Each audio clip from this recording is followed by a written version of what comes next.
Good morning, everybody, and welcome to this week's edition of Keeping an Eye on the Geopolitical Ball with me, Jamie Shea, Senior Fellow at Friends of Europe.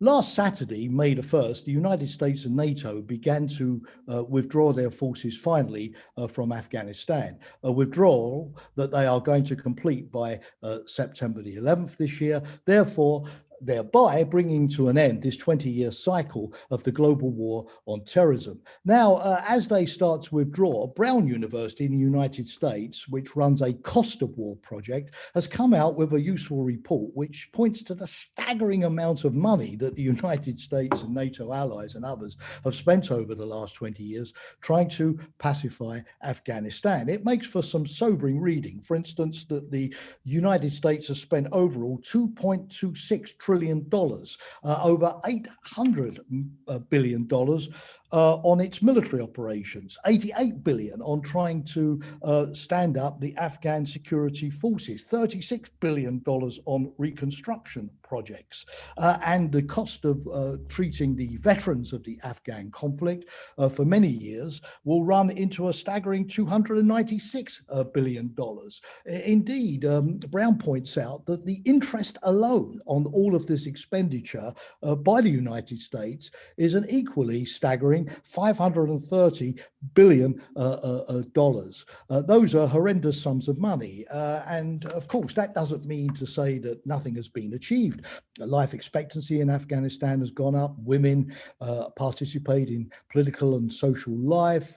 Girls, children have been in school. The child mortality rate has fallen by 50%, and Afghans enjoy clean water and greater life expectancy than they did before. But nonetheless, if one thinks today of the poverty rate, which has gone up by 10% over the last 15 years to 47% today, and the overall issues of economic sustainability, you have to conclude that the United States hasn't got a lot of return on its investment.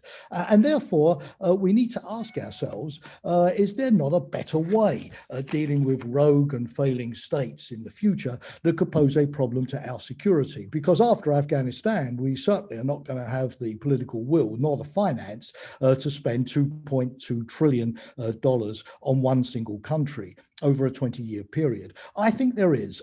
First of all, the international community, the West, needs to define its interests in a given country. Are we there to do nation building or simply to fight terrorists? In Afghanistan, it has shifted over time and has never been particularly clear.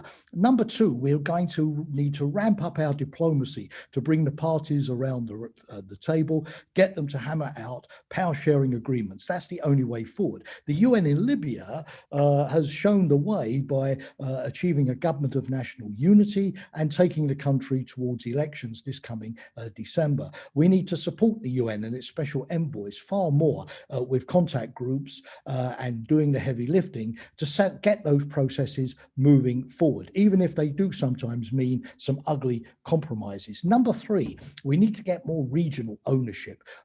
Regional groupings like ECOWAS in Western Africa have shown the way in intervening successfully in Sierra Leone and Liberia. The SADC, the South African Development Corporation, has recently launched an initiative to deal with terrorism in northern Mozambique. The French have set up a G5 Sahel grouping to help bring security to the greater Sahel region. And ASEAN in Asia recently succeeded in getting the military leader in Myanmar to come to a meeting to discuss a dialogue with the opposition. So give more responsibility to regional groupings.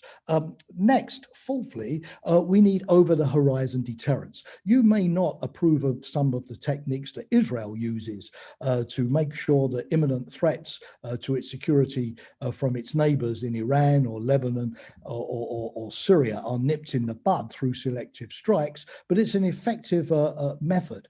At least we need to think of over-the-horizon deterrence. How can we keep forces in the region of rogue states to deter any form of aggressive action or react should it nonetheless occur? We need also to look at targeted sanctions to see how we can give both punishments, but also inducements to the rogue governments of rogue states to cooperate with the international community. There's some evidence that the reason why the Taliban in Afghanistan came to the negotiating table was they wanted to get the travel ban on them lifted once more.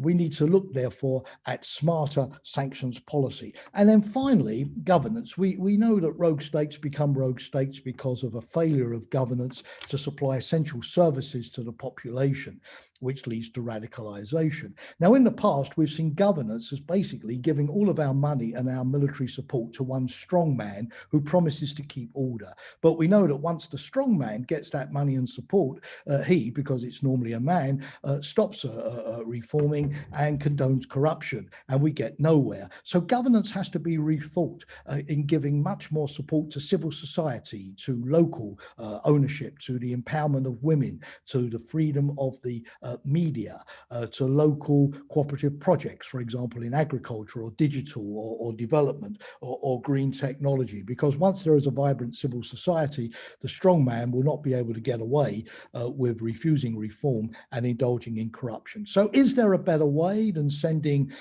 hundreds of thousands of US troops to die in Afghanistan? I think there is. I've mapped out some of the options, and the international community needs to start putting them together as a package to deal with the rogue states of the future.